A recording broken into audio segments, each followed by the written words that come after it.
আমার একটা গজল ছিল না, সবাই আমার সাথে বলতে পারেন, কয়দিকে একটু বলুন তো দেখি। আসসালাতু আসসালামু আলাইকা ইয়া রাসূলুল্লাহ, আসসালাতু আসসালামু আলাইকা ইয়া হাবিবাল্লাহ, আসসালাতু হাবিবাল্লাহ, আসসালাতু আসসালামু আলাইকা ইয়া রাসূলুল্লাহ, আসসালাতু আসসালামু আলাইকা ইয়া হাবিবাল্লাহ। নারে তাকবীর। দোলা দেয় সাইমা ও গো মা হালিমা, তোমার দোলাতি পূর্ণিমা মা গো, তোমার দোলাতি পূর্ণিমা। একটু জোরে বলুন না সুবহান। টুনটুনিরা বুলবুলিরা কলমা পড়ে যায়, আর সর্প এসে ফেনা তুলে ছায়া করে রই মাগো, ছায়া করে রই। হালিমা ছুটে আসে মোর নবীকে দেখে, বনের পশু পাহারায়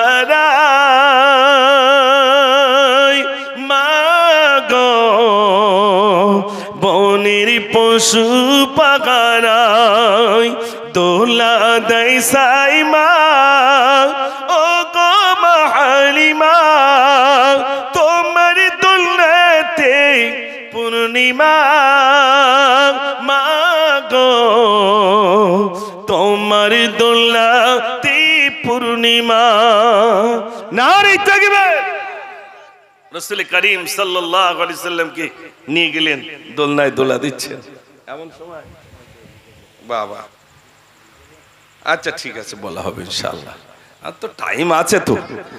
আর বিশেষ করে গাবতলা বলেন, মুড়োগাছা বলেন, মাখালগাছা বলেন, তালপুকুর বলেন, এই সাইটে তো আমি প্রায় আলহামদুলিল্লাহ আপনাদের কাছে আসা হয়, আর প্রায় এই গজল আপনাদের কাছে বলি। আর আপনারা দেখেন এগুলো পুরাতন হয় না, পুরাতন হয় না কি ভাই? এসব পুরাতন হয় না, যত বলবেন এই একটা ইশক মহাব্বত। শেখ সাদি রহমাতুল্লাহ আলাইহি রাসূলের সামনে একটা গজল লিখেছিলেন, বালাগাল উলা বিকামালিহি কাশাফাত দুজা বিজামালিহি হাসনাতু জামিউ খিসালিহি। 3 লাইন লিখলেন, আর 1 লাইন মনে আসে না। হঠাৎ স্বপ্নে দেখছেন আল্লাহ রাসূল হাজির। এ সাদি, তোমার মুখটা মলিন কেন? ইয়া রাসূলুল্লাহ, আপনার সামনে গজল লিখছিলাম। কি লিখছিলে? বালাগাল উলা বিকামালিহি কাশাফাত দুজা বিজামালিহি হাসনাতু জামিউ খিসালিহি। আল্লাহ রাসূল বললেন এরপরে তুমি লিখে দাও সাল্লু আলাইহি ওয়া আলিহি। জোরে বলুন না সুবহানাল্লাহ। আজকে এই যে গজলগুলো লিখে দিয়েছে, প্রথমেই যে গজলটা দিয়েছে আই মোহাম্মদ জগত জালা, এই গজল পুরাতন বলতে আমার লাইফের শুরুয়াত ছিল, যেটাকে কেন্দ্র করে আব্বা আমার মাদ্রাসায় দিয়েছিল। মানে এই গজল শুরু তো আলহামদুলিল্লাহ, মানুষ এই গজল থেকে, সে সময় তো সোশ্যাল মিডিয়া ছিল না, কিন্তু মানুষ এক বাক্যে দেখলে বুঝতে পারতো এই সেই ছেলেটা যে এই গজলটা বলেছিল আলহামদুলিল্লাহ। তো সেই শিশুবেলা থেকে আজও পর্যন্ত রসুলের শানে আমি গজল কত লিখেছি আমার মনে নাই। আলহামদুলিল্লাহ বহু গজল আল্লাহ লেখার সুযোগ করে দিয়েছেন। তো আমি আলহামদুলিল্লাহ তা থেকে কিছু গজল আপনাদের কাছে আজ পেশ করবো ইনশাআল্লাহ। তবে সবাই মিলে একবার তাকবীর ধ্বনি দেন তো দেখি, নারে তাকবীর। ওয়াল্লাহ এরকম জোর হবে? এতগুলো শুধু তাকিয়ে দেখেন কত যুবক ভাইরা এসেছেন, সবাই মিলে একটু জোর হবে না? নারে তাকবীর। মনে রাখবেন আল্লাহ রাসূল এখন কোথায়, কার বাড়িতে আছেন? হালিমার বাড়িতে দোলনায় দুলছেন। মনে রাখবেন, আমি গজল শোনাবো, একটুখানি বললে আপনারা, আমি তারপরেই গজলটা বলছি ইনশাআল্লাহ। তো আল্লাহ রাসূল সাল্লাল্লাহু আলাইহি সাল্লাম হালিমার দোলনায় দুলছেন, হযরতে আব্বাস রাদিয়াল্লাহু তাআলা দেখতে এসেছেন। চাচা হযরতে আব্বাস রাদিয়াল্লাহু তাআলা এসেছেন। আল্লাহ রাসূল সাল্লাল্লাহু আলাইহি ওয়াসাল্লামের সেদিন ছিল মাত্র 40 দিন বয়স। মুখের দিকে তাকালেন, যেন ঠোঁটটা বিড়বিড়ি করে, কি যেন রাসূল বলছেন জবানে। হযরত আব্বাস রাদিয়াল্লাহু তাআলা কান নিয়ে গেলেন, কোনো আওয়াজ শুনতে পেলেন না। রাসূলের মুখটা নড়ে চড়ে, কিন্তু কান নিয়ে গেছেন, কিছু শুনতে পেলেন না। আল্লাহর নবী সাল্লাল্লাহু আলাইহি সাল্লামের যখন 40 বছর বয়স হয়ে গেল, এবার আব্বাস রাদিয়াল্লাহু তাআলা আল্লাহ রাসূলের দিকে এক নজরে তাকিয়ে রইলেন। রাসূল বললেন, চাচা আমার দিকে এক নজরে কিসের জন্য তাকিয়ে রইলেন বলুন? নবীজি যেই না বললেন, হযরত আব্বাস রাদিয়াল্লাহু তাআলা বললেন, ইয়া রাসূলুল্লাহ, আপনি যখন শিশু ছিলেন মা হালিমার দোলনায় দুলছিলেন, ওই সময় আমি নজর করে দেখলাম আপনার মুখটা যেন বিড়ি বিড়ি করছিল, কি যেন আপনি বলছিলেন। আজ 40 বছর বয়স হয়ে গেল, আপনি নবুয়ত পেয়েছেন, তা আপনার চেহারার দিকে তাকাই আর সেই 40 দিনের কথা আমার মনে পড়ে। এরকম হয় না ভাই? ছোটবেলায় কত ছেলের আমরা বড়, মানে আমাদের কোলে পিঠে, সে যখন বড় হয়ে যায়, তুমি তো সেদিনে আমার, এরকম হয় না ভাই? হয়। সেই স্মৃতিগুলো মনে থাকে। হযরত আব্বাস রাদিয়াল্লাহু তাআলা বললেন, ইয়া রাসূলুল্লাহ, আপনি যখন শিশু ছিলেন, আপনি হালিমার দোলনায় দুলছিলেন, আপনার ঠোঁটটা উঁচু নিচু ছিল, কি যেন আপনি বলছিলেন। আমার সেদিনের কথা মনে পড়েছে বলে বারে বারে আপনার দিকে তাকাই। আল্লাহর নবী বললেন, চাচা ঠিকই দেখেছেন, যেদিন আমি হালিমার দোলনায় দুলছিলাম, আমার ঠোঁটটা উঁচু নিচু হচ্ছিল, সেদিন অন্য কিছু বলছিলাম না, শুধু আমার জবান থেকে আওয়াজ হচ্ছিল, ইয়া উম্মতি ইয়া উম্মতি ইয়া উম্মতি, আমার উম্মত উম্মতির কি হবে? জোরে বলুন না সুবহানাল্লাহ। শিশুবেলায় আমাদের জন্য কেঁদেছেন, শিশুবেলা থেকে নিয়ে আজও পর্যন্ত, ইয়া উম্মতি ইয়া উম্মতি ইয়া উম্মতি ইয়া উম্মতি, আমার উম্মত উম্মতির কি হবে? আজ আমরা আলোচনা শুনছি, মানে আমাদের জীবন পরিবর্তন করতে হবে না? হবে না ভাই? হবে।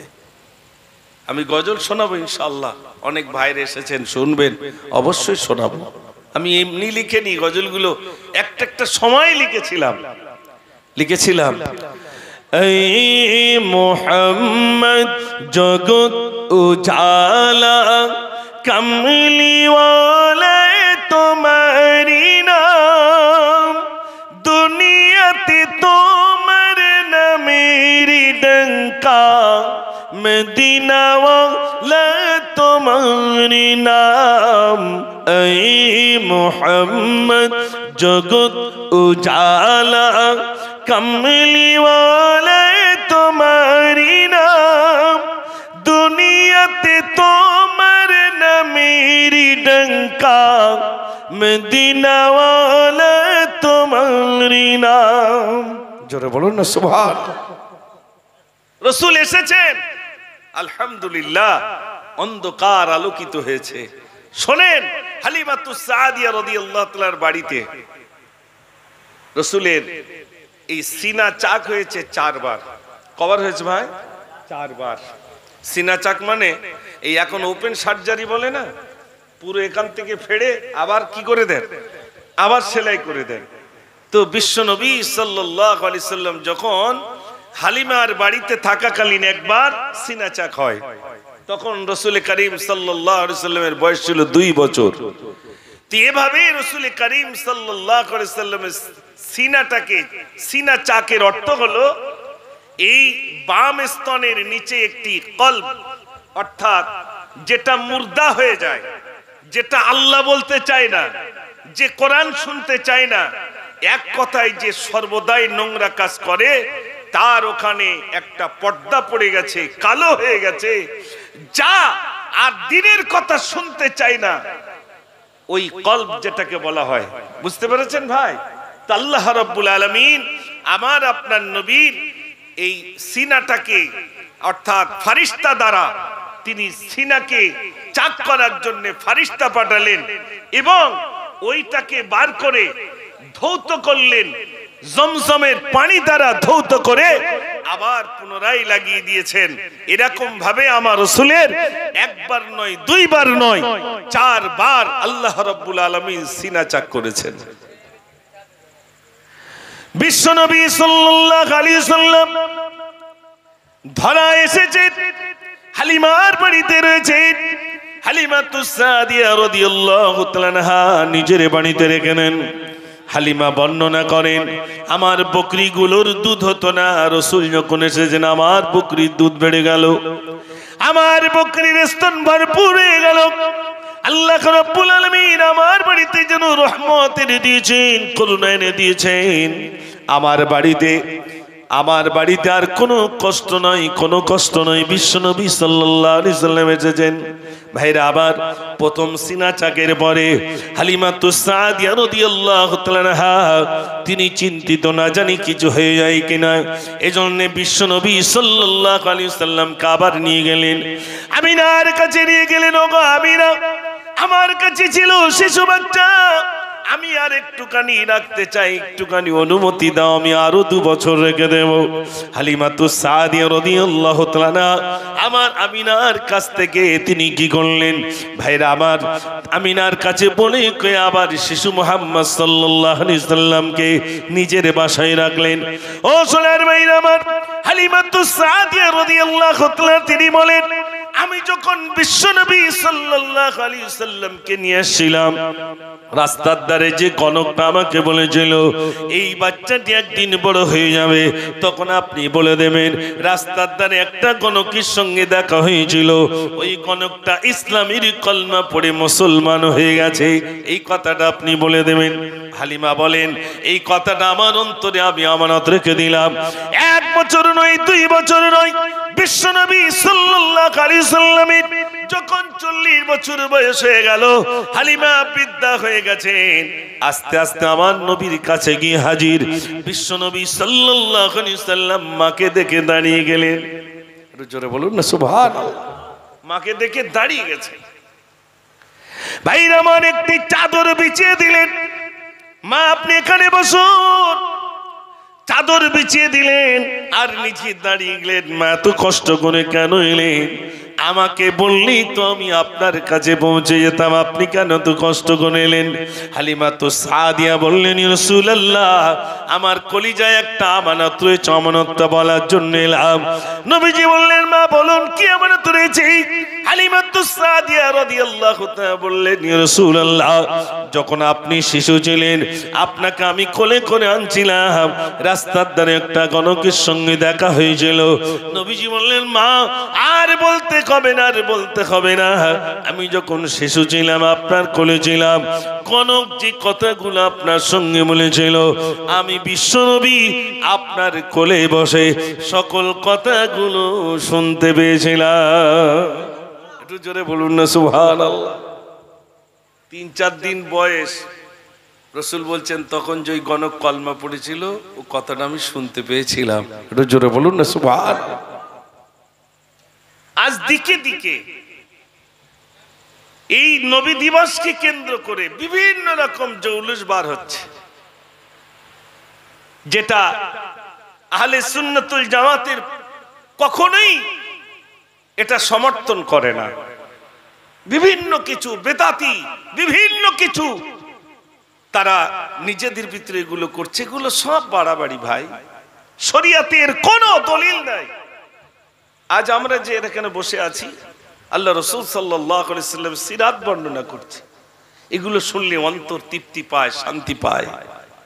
রাসূলের কথা শুনে শুধু রাসূল করিম সাল্লাল্লাহু আলাইহি সাল্লাম দেখার জন্য মানুষ পাগল। একবার নজর ভরে একটুখানি দেখবো আমার রাসূলকে, পাগল হয়ে গেছে। জোরে বলুন না সুবহানাল্লাহ। আহা, আমার রাসূলের কত প্যার করতেন, কত মহব্বত করতেন। হযরত বেলাল রাদিয়াল্লাহু তাআলা তিনি একজনের বাড়িতে কাজ করতেন, তো শুনেছেন রাসূল তিনি 3 দিন কিছু খাননি। এই কথাটা শোনার পরে হযরত বেলাল রাদিয়াল্লাহু তাআলা মনে মনে করলেন যে আজকে যে খানাটা আমাকে দেবে, যে খাদ্যটা, ওই খাদ্যটা আমি রাসূলের কাছে নিয়ে যাব। হযরত বেলাল রাদিয়াল্লাহু তাআলা আল্লাহর নবী সাল্লাল্লাহু আলাইহি ওয়াসাল্লাম ক্ষুধার্ত অবস্থায় রইলেন। এই কথাটা শোনার পরে বেলাল রাদিয়াল্লাহু তাআলা যতটুকু খাদ্য পেলেন রেখে দিলেন। কাজের সময় যখন শেষ হয়ে গেছে, এবার ওই খাদ্যটা রাতের অন্ধকারে আমার নবীর কাছে নিয়ে গেলেন।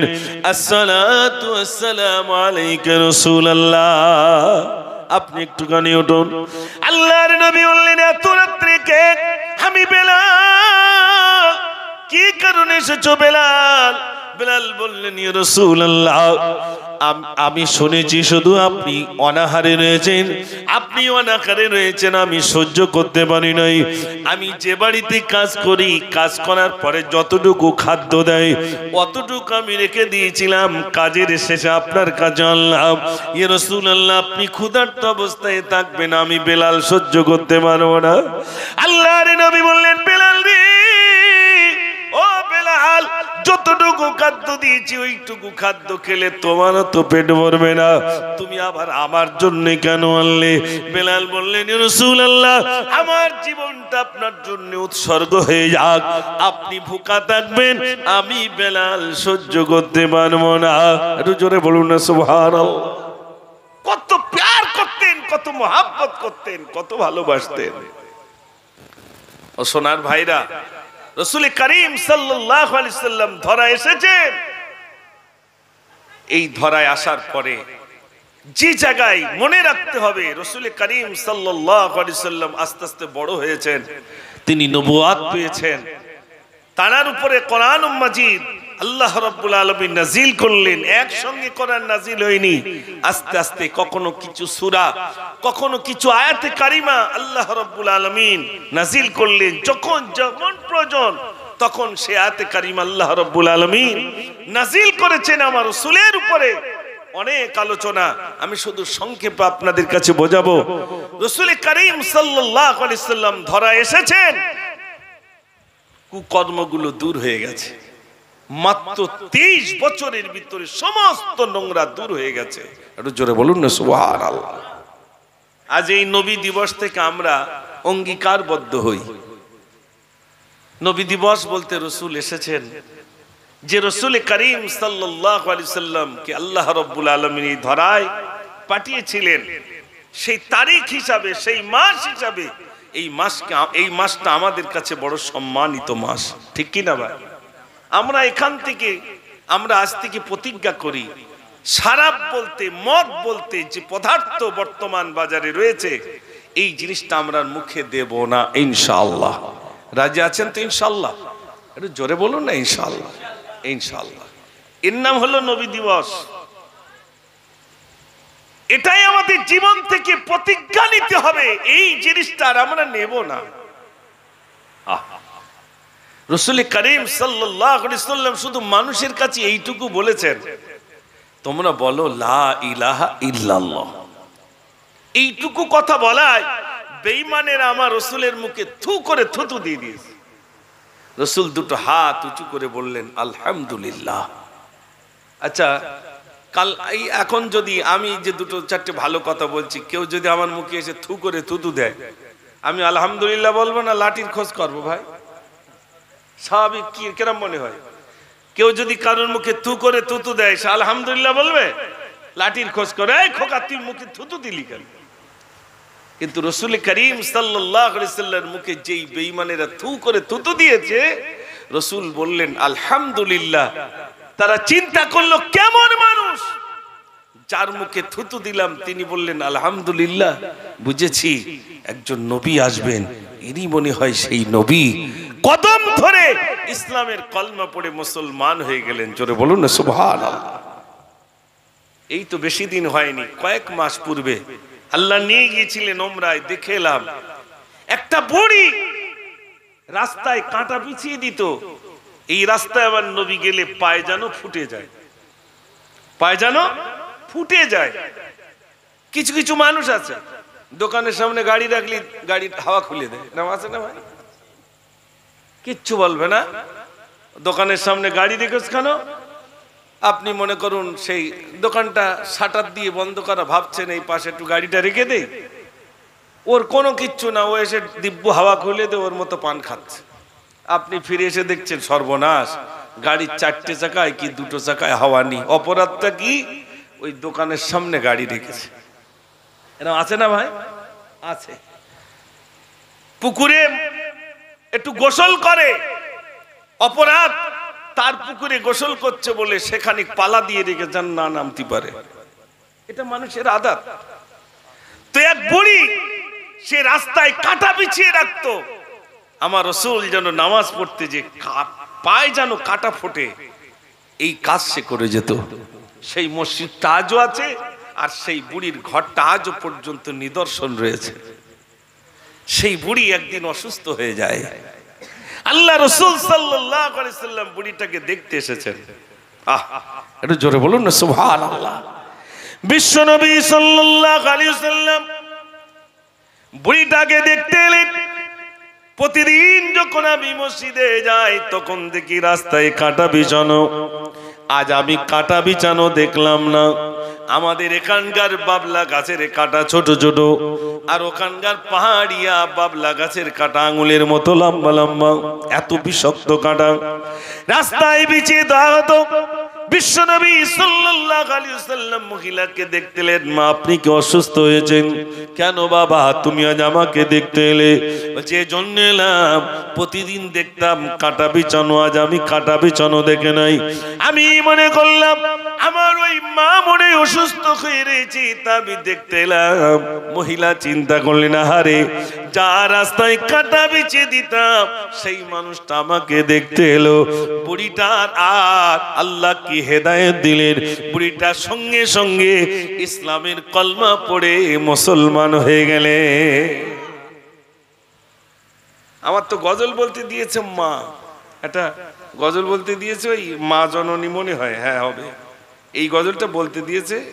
এটা মায়েরা খুব পছন্দ করে। আমরা কি আদর্শ আনতে পারি না? আল্লাহ রাসূল সাল্লাল্লাহু আলাইহি সাল্লামের কাছে মা হালিমা গেলেন, আল্লাহ রাসূল বসেছিলেন না দাঁড়িয়েছেন? একটু আগে কি বললাম, আল্লাহ রাসূল দাঁড়িয়ে গেলেন আর গায়ের চাদরটা কি করলেন? বিছিয়ে দিলেন। আর আমাদের মায়েদের ঘর থেকে বার করে দিচ্ছে। তাহলে আদর্শ কোথায়? আমার আপনার ভিতরে নবিয়ানা আখলাক, নবিয়ানা চরিত্র নেই। নবিয়ানা আখলাক আর নবিয়ানা চরিত্র আমার ভিতরে ফিট করতে হবে। একেবারে চলা থেকে খাওয়া থেকে শুরু করে সমস্ত কিছু আমার রাসূল কি করে খেয়েছেন আমি সেইভাবে খাবো। আমার রাসূল কিভাবে ব্যবসা করেছেন আমি সেইভাবে ব্যবসা করব। আমার রাসূল কিভাবে তিনি রাস্তায় চলেছেন আমি সেইভাবে চলবো। আমার রাসূল বয়স্কদের কেমন সম্মান করেছেন আর শিশুদের কি কেমন স্নেহ করেছেন আমি তেমন করব। তিনি কিভাবে রাষ্ট্র চালিয়েছেন, তিনি কিভাবে বিচার করেছেন, কোনটা নেই, কোনটা তিনি শিখিয়ে যাননি, প্র্যাকটিক্যালে তিনি দেখিয়ে দিয়ে গেছেন। জোরে বলুন না সুবহানাল্লাহ। আমার ভাইরা, আজ তা থেকে আমরা দূরে। আর শুধু রাসূল কিভাবে জন্ম নিয়েছেন এটা মূল আলোচনা নয়। আলোচনা তো এটাই হওয়া দরকার যে তার চরিত্র কেমন ছিল, তিনি কেমন ব্যবহার করেছেন, তিনি সমাজের মানুষের সঙ্গে কিভাবে চলেছেন, তিনি মুরব্বীদের সঙ্গে কিভাবে চলেছেন, তিনি বয়স্কদের কেমনে সম্মান করেছেন, তিনি কেমন আমানতদার ছিলেন। তার কাছে যদি কোনো মানুষ কোনো কিছু গচ্ছিত রাখত, এর আগে এখান থেকে 20 বছর আগে মানুষ গচ্ছিত সম্পদ রেখে দিতেন, তখন এত ব্যাংক ট্যাঙ্ক ছিল না। 20-30 বছর আগে ওই ধনী ব্যক্তির বাড়িতে যদি কিছু টাকা পয়সা হয়, ভাই তুমি এটা রেখে দাও, আমার যখন লাগবে তুমি দিও, এরকম রেখে দিত না। ভাই আমার বেড়ার ঘরটার কি হবে তার ঠিক নেই, তোমার পাকা বাড়ি আল্লাহ তোমার দিয়েছে, আমার এই টাকাটা তুমি রেখে দিও, এটা আমরা করতাম। তো রাসূল করিম সাল্লাল্লাহু আলাইহি সাল্লামের কাছে ওই রকম কিছু টাকা এনে রেখে দিতেন। কেন? ইনি হলেন আল আমিন, ইনি সত্যবাদী। জোরে বলুন না সুবহানাল্লাহ। ওনার কাছে রেখে দিতেন। তো উনি কিভাবে দিতেন? রাসূল করিম সাল্লাল্লাহু আলাইহি সাল্লামের কাছে যখন কেউ কোনো কিছু আমানত হিসাবে রাখতে বলতেন, রাসূল সেটা রাখতেন। ঠিক পোটলাটা যেমনি ভাবে রাখতেন, তার টাকার বা সেই সময়ের যে মুদ্রা ছিল না উলট পালট হবে, যা দিতেন তাই ফিরিয়ে দিতেন। এখন বলুন, আমি মুজাফফর বা আমরা যারা এখানে আছি, আমাদের কাছে কেউ যদি বলে ভাই 1050 টাকা তুমি একটু রেখে দিও, আমার মেয়ের বেশ সময় আমি লবো, আপনার বলুন ওই টাকা থাকবে না, একটু পাল্টাবে বলে মনে হয়? জোরে বলে। ও 50,000 টাকা কি মনে হয়? ওর সে মেয়ের তো এখন 17 বছর বয়স, এখন 1 বছর বাকি, হ্যাঁ 18-19 তারপর দেখা দেখি হবে, তার আমি টাকাটা খরচা করি, যখন চাইবে আমি এদিক ওদিক করে দিয়ে দেবো। এটা কি জায়েজ আছে বলে মনে হয়? না, যেভাবেই দেবে আপনাকে সেইভাবে ফিরিয়ে দিতে হবে। আমরা এগুলো করি না। রাসূল করিম সাল্লাল্লাহু আলাইহি সাল্লামের কাছে যখন যেটাই দিতেন তিনি সেইভাবেই আবার তাকে ফিরিয়ে দিতেন। একটু জোরে বলুন না সুবহানাল্লাহ। আমি শোনাবো ইনশাআল্লাহ গজল, তার আগে একটাবার সবাই প্রাণ ভরে একবার দরুদ শরীফ পড়ুন। আল্লাহুম্মা সাল্লি আলা মাওলানা মুহাম্মদ ওয়া আলা আলি সাইয়্যিদিনা।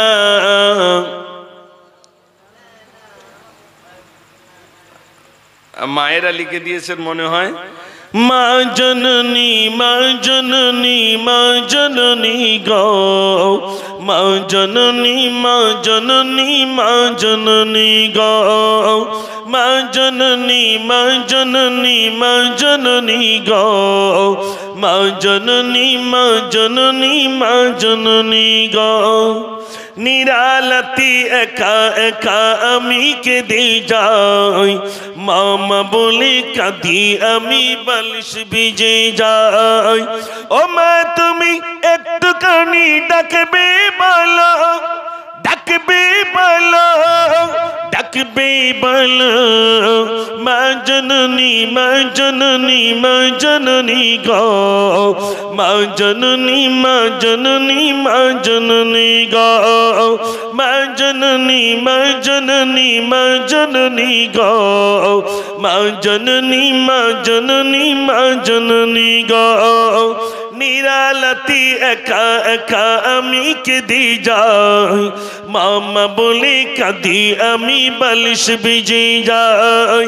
ও মা তুমি একটুখানি ডাকবে বলো, ডাকবে বলো, ডাকবে বলো, মা জননী মা জননী মা জননী গো, মা জননী মা জননী মা জননী গো।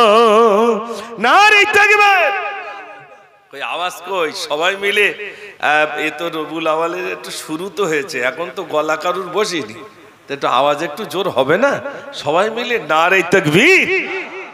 আমি সত্যিকারে এটা আমার বলতেই হয়, আমি তো আপনাদের এলাকায় বড় হয়েছি, ছোটবেলা থেকেই আপনাদের এলাকায়। তো আমার ওস্তাদ হুজুর আমার জন্য একটু দোয়া করেছিলেন, যেটা আমি ভুলতে পারি না, যেটা আমি ভুলতে পারি না। তিনি একেবারে ওসিয়াত করে গিয়েছিলেন আজও পর্যন্ত। আমি মনে করি এটা আমার ওস্তাদ হুজুরের দোয়া। যে মানুষটা কোনোদিন ফুরফুরা বলেন আর তাবলীগ বলেন, যাদের ভিতরে কোনো দ্বন্দ্বকে তিনি পছন্দ করতেন না, কোনো দ্বন্দ্বই তিনি পছন্দ করতেন না, তিনি হলেন জনাব হাফেজ সাহেব হুজুর রহমাতুল্লাহ আলাইহি। আল্লাহ যেন তার কবরটাকে নূরে ভরপুর করে দেন, সবাই বলুন আমিন। তিনি সকলের কাছে একজন প্রিয় পাত্র হিসাবে তিনি মনোনীত ছিলেন, ঠিক কিনা ভাই? সকলের কাছে আলহামদুলিল্লাহ। তো আজ এই মোল্লাপাড়া বলেন, মুড়োগাছা বলেন, গাবতলা বলেন, আশেপাশে কম বেশি আল্লাহ পাক আমাকে কিছু বলার সুযোগ করে দিয়েছেন। এটা আমার ওস্তাদ হুজুরের দোয়া, এটা আমার ওস্তাদ হুজুরের দোয়ার বরকতে আল্লাহ রাব্বুল আলামিন কিছু বলার সুযোগ দিয়েছেন। আমি যখন এই এলাকায় আসি তানার জন্য আমার কলিজা থেকে আমি দোয়া করি, আর আপনাদেরকেও বলবো আপনারা আমার জন্য দোয়া করবেন, আমার হুজুরের জন্য দোয়া করবেন। আল্লাহ যেন আমার হুজুরের কবরটাকে নূরে ভরপুর করে দেন, সবাই বলুন আমিন। আপনারা চেয়েছেন বিশেষ করে আজকের দিনে কিছু গজল নাত রাসূলের শানে শুনবেন। অবশ্যই রাসূল করিম সাল্লাল্লাহু আলাইহি সাল্লামের শানে রবিউল আউয়াল মাসে বলবো না তার কবে বলবো? আমার একটা গজল ছিল না, সবাই আমার সাথে বলতে পারেন, কয়দিকে একটু বলুন তো দেখি। আসসালাতু আসসালামু আলাইকা ইয়া রাসূলুল্লাহ, আসসালাতু আসসালামু আলাইকা ইয়া হাবিবাল্লাহ, আসসালাতু আসসালামু আলাইকা ইয়া রাসূলুল্লাহ, আসসালাতু আসসালামু আলাইকা ইয়া হাবিবাল্লাহ।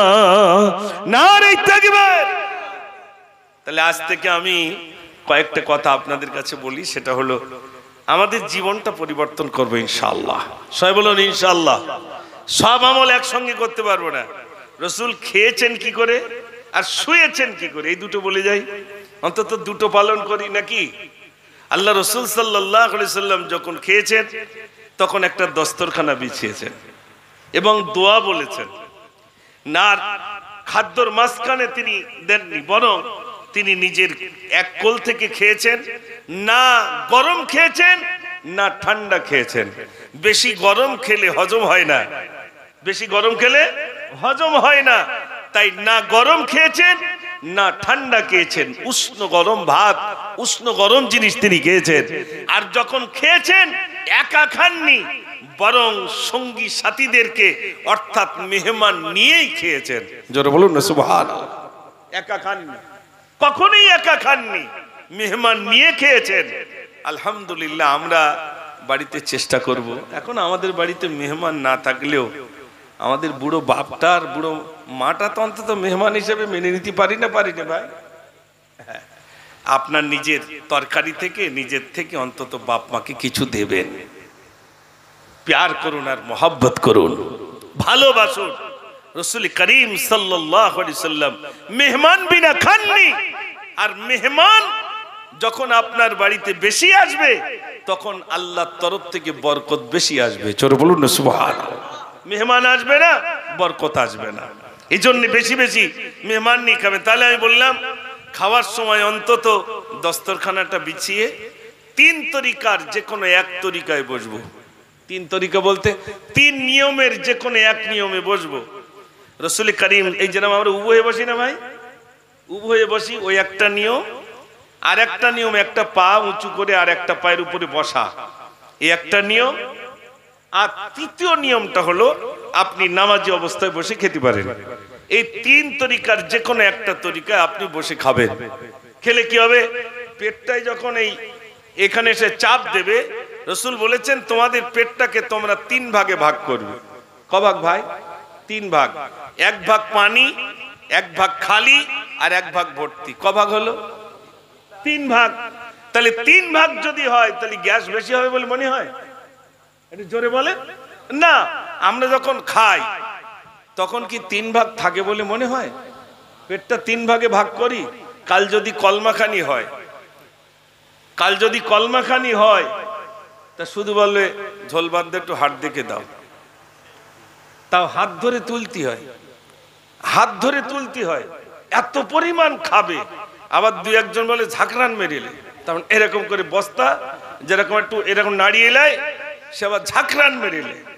এই যদি আমাদের খাওয়া হয় আমাদের শরীর কিরকম হবে? এই জন্য রাসূল খাওয়াটাও বলে দিয়েছেন, কিভাবে খাবে, কিভাবে শোবে রাসূল তাও বলে দিয়েছেন। রাসূল বলেছেন যখন তোমরা শোবে তখন ওযু করে শোবে। যদি ওযু করে শো, ওই রাত্রে যদি তোমার মৃত্যু হয়, তোমার মৃত্যুটা শহীদের খাতায় লিপিবদ্ধ হয়ে যাবে। জোরে বলুন না সুবহানাল্লাহ। আমল করবে ইনশাআল্লাহ। অন্তত শোয়ার সময় ওযু করে শোবো। এই রাত্রি এখন আমরা এখান থেকে সবরেস্তানি হয়ে যাওয়ার পরে রাত্রি গিয়ে শোবো। বিনা ওযুতে শোবো না ওযু করে শোবো? কেন ওযু করে শোবেন? না জানি ওই রাত্রি যদি আপনার মৃত্যু হয়ে যায়। তাই মৃত্যুর চিন্তাটা করবো তো না করবো না ভাই? এটা করবেন, অন্তত একটু আমল করুন ভাই। এই মিলাদ প্রচুর পরিমাণ মিলাদ হবে, দাঁড়ান নেই তো, সবে শুরু। ইতাই ডায়েরি খালি নেই। আজকে আমার কাছে এসেছেন কার্তিক মাসের 9 তারিখে দাওয়াত দেব। তা এসব তো আমার মহব্বতের মানুষ, ভালোবাসার মানুষ। ভাইরা ভাবছেন হয়তো আমি আসবো না। কেন আসবো না? আসলে 1 বছর আগে থেকে, সেই কবে ঈদের চাঁদ উঠবে রমজানের, এখন থেকে সেই সমস্ত গজল বলতে যেতে হবে, সেসব দাওয়াত বুক এখন থেকে। তাহলে কবে রোজা আসছে, তারপরে এই রমজানে পাচ্ছে না বলে আবার বলছে হুজুর পরের রমজানে আপনার জন্য আমরা করব। এটা মানুষের চাহিদা, কিন্তু এই চাহিদা থেকে তো লাভ নাই। আল্লাহ তো আমার জন্য বলছেন ওয়াকুদুহান নাস ওয়াল হিজারা, জাহান্নামের জ্বালানি 2টো জিনিস হবে, একটা মানুষ আর একটা কি পাথর। 2টো জিনিস জ্বালানি হবে। এখন আল্লাহর কাছে গিয়ে যদি বলে আল্লাহ আমি বিরাট গজল বলতো আর বক্তব্য রাখতাম, আমার খালি ছিল না, তার জন্য কি একটু মার কমবে বলে মনে হয়? একটু জোরে বলেন। মার কমবে না, কিন্তু দুনিয়ায় হয়তো দাউদ বেড়েছে, কিন্তু সেখানে তো মার বাড়বে না, বাড়বে না? এটা কিছু না ভাই, বিশ্বাস করুন। আমি শুধু এটাই মনে করি, আমি ছোট্ট দুটি প্রতিষ্ঠানের সঙ্গে জুড়ে আছি, দিনের খেদমতের সঙ্গে জুড়ে আছি। এতিম দুস্থ অসহায় তারা কি খাবে আর না খাবে তার জন্য সর্বদাই মেহনত করি। ওই বাচ্চাটাকে কি খাওয়া দেব, ওই শিশু বাচ্চাকে কি খাওয়া দেব, ওর কিভাবে পড়াবো, ওই এতিম ওকে কিভাবে বস্ত্র দেওয়া যায়। আমার মনে হয় আমি ওদের পিছনে সর্বদাই সকাল থেকে নিয়ে রাতের প্রয়োজনীয় সময় পর্যন্ত ওদের পিছনে যে মেহনতটা করি, আমার মনে হয় ওই মেহনতের দরুন আল্লাহ হয়তো দুনিয়ায় আমাকে কিছু বলার একটা সুযোগ দিয়েছেন, এটা অন্য কিছু নয়। আমি নিজেকে কখনোই বলিনি যে আমি, লোকে বলে ওর গলা ভালো, তা কি ভালো আমি এখনো বুঝলাম না, আমি নিজে বুঝতে পারিনি। আল্লাহ সাক্ষী, কোনদিন আমার ভিতরে এই অহংকারটুকু আসেনি যে আমি বিরাট কিছু, আসেনি। আর আল্লাহ যেন না আনেন, আমি চাই না ভাই। আপনারা মাঝে মাঝে গজল শুনতে চান, আমি মাঝে মাঝে বলি না, এর ভিতরে যেন কোনো ঈর্ষা, নিজের ভিতরে অহংকার, তাকাব্বুর না এসে যায়। তা যদি আসে সমস্ত আমল বরবাদ হয়ে যাবে। আমি মুজাফফর আপনাদের সামনে 10টা গজল বললাম, আলোচনা রাখলাম, আপনার বাহাবা দিলেন, এ বাহাবায় আমার কোনো লাভ নেই। লাভ আছে ভাই? একটু জোরে বলে। কোনো লাভ নেই। আমার লাভটা ওই সময় হবে আমার আলোচনার ভিতরে যদি ইখলাস থাকে, আমার আলোচনার ভিতরে যদি মহান নবীর নৈকট্য লাভের আশা থাকে, আমার আলোচনার ভিতরে আমার আল্লাহর রিজাবন্দি হাসিল করার যদি মাকসুদ থাকে। দুনিয়ার কিছু মানুষ আমার নসিহত শুনে আল্লাহ যদি তাদের হেদায়েত নসিব করেন, এটাই যদি আমার মাকসুদ থাকে, তাহলে আমি নাজাত পাবো, আর নইলে মাছ ছাড়া কোনো রেহাই নেই। আর এ তো দুনিয়ার মাছ সামান্য, সেখানকার মারির কোনো মানে যে মারটা হবে, চিৎকার করলে দুনিয়ার কেউ শুনতে পাবে ভাই? জোরে বলে। বাংলাদেশে দেখেছেন আয়না ঘর, সব সোশ্যাল মিডিয়ায় দেখছেন আয়না ঘরে রেখেছিল, সেখানে তো কি আয়না ঘর হবে আল্লাহই ভালো জানে। সেখানে যে মার হবে, সেখানে যে আমার জন্য বিরাট আযাবের ব্যবস্থা আছে, এটা কি অস্বীকার করার জায়গা আছে ভাই? নেই। অতএব আল্লাহ দেখবেন না মুজাফফর কতটা গজল বলতো আর বক্তব্য রাখতো, আল্লাহ এটা দেখবেন না। আল্লাহ দেখবেন না প্রতি বছর নবী দিবস দিত, কি হতো আর না হতো ওটা দেখবেন না। আল্লাহ দেখবেন আমার বান্দা কি আমল করে এসেছে। আজ থেকে নিয়ত করি আমরা ছোট্ট ছোট্ট আমল আমাদের জীবনে আমরা ইনশাল্লাহ পালন করব। সবাই বলুন ইনশাল্লাহ। আর আজ থেকে যত ভাইরা এসেছেন সকলের কাছে হাত জোড় করে অনুরোধ করব, আল্লাহ যেন আমাদের প্রত্যেককে পাঞ্জেগানা নামাজি বানিয়ে দেন। সবাই বলুন আমিন। সবাই বলুন আমিন। নামাজ কারোর জন্য মাপ নেই, শুধু মাপ আছে যিনি উলমাদ, যিনি পাগল, তার জন্য মাপ। বিশ্বনবী সাল্লাল্লাহু আলাইহি সাল্লাম নামাজ পড়েছেন তো সারাটা রাত ধরে নামাজ পড়েছেন, তার তো আগের সামনে কোনো গুনাহ নেই, তিনি নিষ্পাপ, জানার কোনো গুনাহ নেই, সারা রাত ধরে নামাজ পড়েছেন, পা মুবারক পর্যন্ত ফুলে যেত। আমাদের পা ফুলেছে ভাই কোনোদিন? মসজিদে গিয়ে যদি পাততলে একটা কাঁকর পড়ে তাহলে এরা মসজিদ ঝাড় দেয় না। রাসূল নামাজ পড়েছেন, পা মুবারক ফুলে গেছে। সাহাবায়ে কেরাম আজমাইনগণ তানার পাশে দাঁড়িয়েছেন, তানারা বলেন রাসূল কখন রুকুতে যাবে, রুকু থেকে মনে হয় আর উঠবেন না, এত লম্বা সময় ধরে আমার আপনার নবী তিনি নামাজ আদায় করেছেন। জোরে বলুন না সুবহানাল্লাহ। আমার সোনার ভাইরা, তা আমি এই পরিশেষে আপনাদের কাছে সকলের কাছে এবার কিছু গজল শোনানোর আগে আমরা আজ থেকে প্রতিজ্ঞা করি আমরা নামাজ ছাড়বো না। আর মায়েরা জানারা কোথায় আছেন, মায়েরা আমি জানি না, আমার মা আপনারাও স্বামীদেরকে একটু বোঝান বা তানাদেরকে একটু বলুন। মায়েরা যদি একটু বোঝায় কিন্তু অনেক পুরুষ কিন্তু ভালো হয়ে যায়, যায় না ভাই? যায়। মায়েরা যদি বলে যে আজকে কি বার ভাই? বৃহস্পতিবার তো, কাল শুক্রবার নামাজ পড়তে যেতে হবে।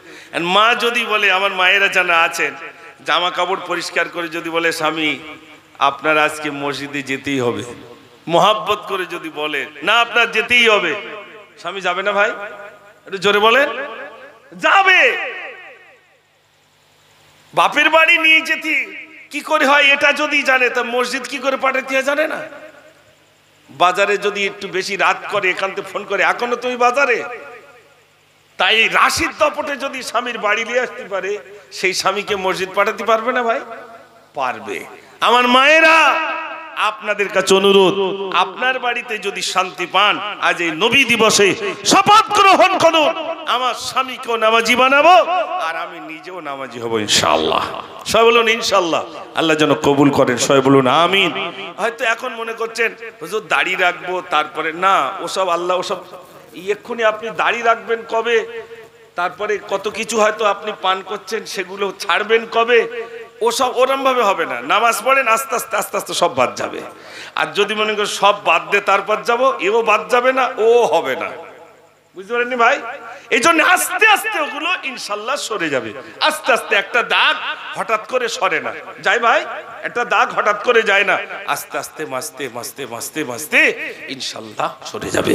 তো এখানে যারা আছেন, বিশেষ করে মিস্ত্রি পাড়ার যত ভাইরা আছেন, আমার সেই সমস্ত ভাইদের কাছে অনুরোধ, আজ থেকে নবী দিবসে, রবিউল আউয়াল মাসে, বরকতময় মাসে, এই বরকতময় মাসে, যে মাসে রাসূল করিম সাল্লাল্লাহু আলাইহি সাল্লাম ধরা এসেছিলেন, সেই মাসে প্রতিজ্ঞা করব, আল্লাহ তোমার হাবিবকে তুমি প্রেরণ করেছিলে, কুকর্ম থেকে মানুষ যাতে নাজাত পেয়ে যায়, মানুষ যাতে জান্নাতি হয়ে যায়, মানুষ যাতে আমাকে চিনতে পারে, তার জন্য আল্লাহ তুমি যুগে যুগে নবী প্রেরণ করেছিলে।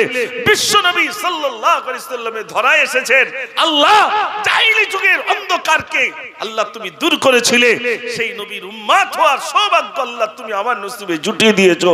নবীগণ পর্যন্ত কেঁদেছেন, আল্লাহ আমাকে নবী না করে বিশ্ব নবীর উম্মত করে যদি আমাকে প্রেরণ করতে, আমি বড় ভাগ্যবান হয়ে যেতাম।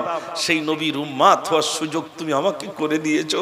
আল্লাহ তুমি আমাকে নামাজি বানিয়ে দাও, আল্লাহ তুমি আমাকে দিনদার বানিয়ে দাও, আল্লাহ তুমি আমার আত্মার হেদায়েত নসিব করো।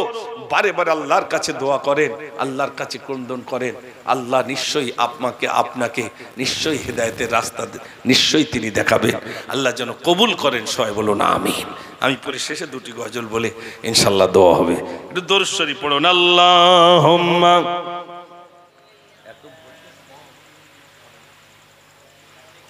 ও এই দেখেন, দেখেছেন আমি এই কাগজটা দেখিনি, তবুও লিখেছেন মাকাল গাছ হাফেজ সাহেব হুজুরের গজল, হুজুর গজলটা একটু পুরো বলবেন। সত্যিকারের কথা, আমার এটা এইসব জায়গায় যে হুজুরের ভক্ত আছে, এটা আমার অজানা ছিল। আজ কাগজ দেখে বুঝতে পারছি হুজুরের ভক্ত শুধু এক জায়গায় নয়, গোটা জায়গায় আলহামদুলিল্লাহ তানার ভক্ত।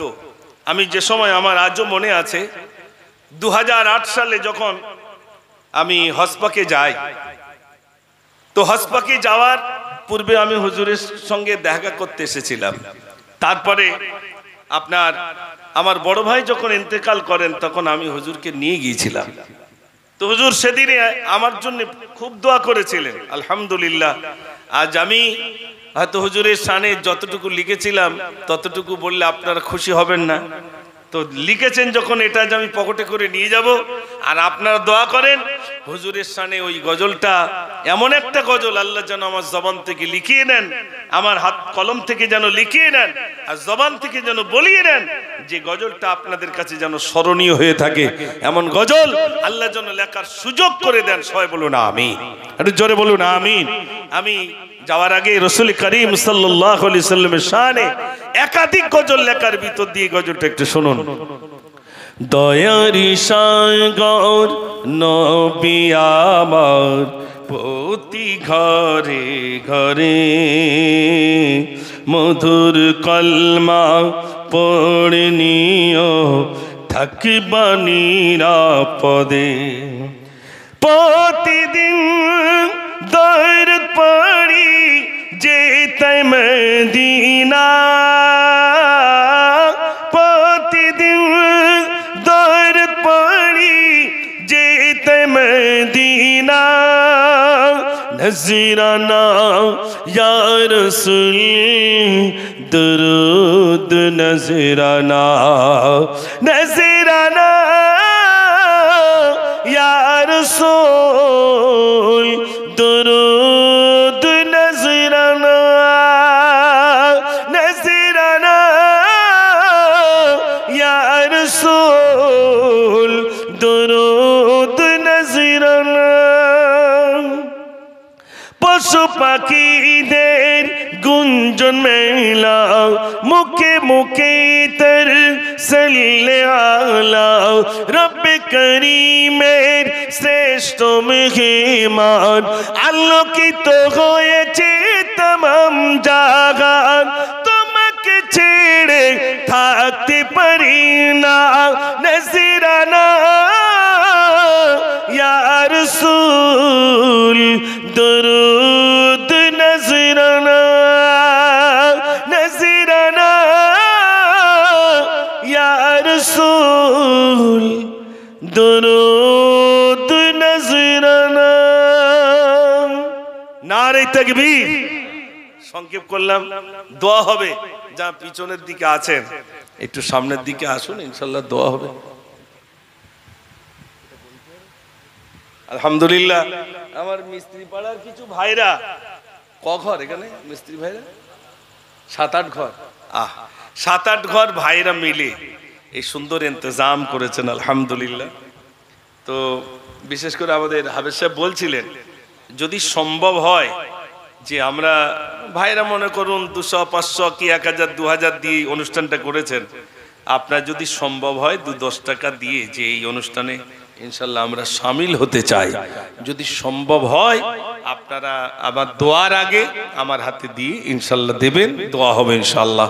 আর যারা পিছনের যুবক ভাইরা আছেন একটু সামনে আসুন, ইনশাল্লাহ আমরা সবাই একটু প্রাণ ভরে এই রবিউল আউয়াল মাসে আলহামদুলিল্লাহ সবাই একটু প্রাণ ভরে দোয়া করব। আল্লাহ রাব্বুল আলামিন যেন আমার রাসূলের উসিলায় যেন আমাদের দোয়া মঞ্জুর করেন, কবুল করেন, জীবনের গুনাহগুলো যেন ক্ষমা করে দেন। সবাই বলুন আমিন। মাশাআল্লাহ।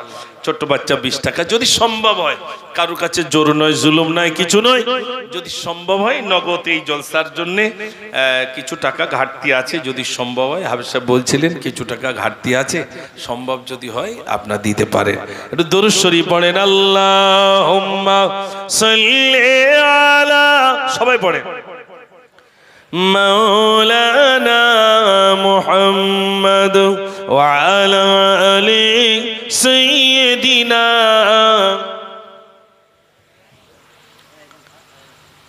আজ কি যেন শোকের ছায়া নেমে এসেছে, মোর হুজুরের স্মৃতিগুলো চোখে ভাসিছে।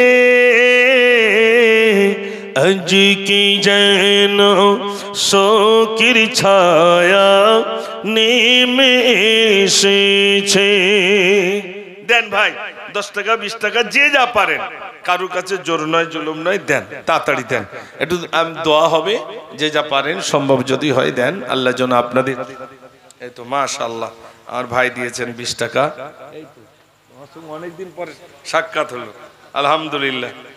10, এই তো তুমি জেগে আছো এখনো, মাশাআল্লাহ আলহামদুলিল্লাহ। আমার ভাইদের সত্যি আমি এই মাখালগাছা বলেন, মুড়োগাছা, আপনাদের এই গাবতলা আলহামদুলিল্লাহ অনেকবার এসেছি, আর আপনারা এই যে প্রাণ ভরে চাইলেই দেন, এটা একটা বিরাট পাওনা, আলহামদুলিল্লাহ।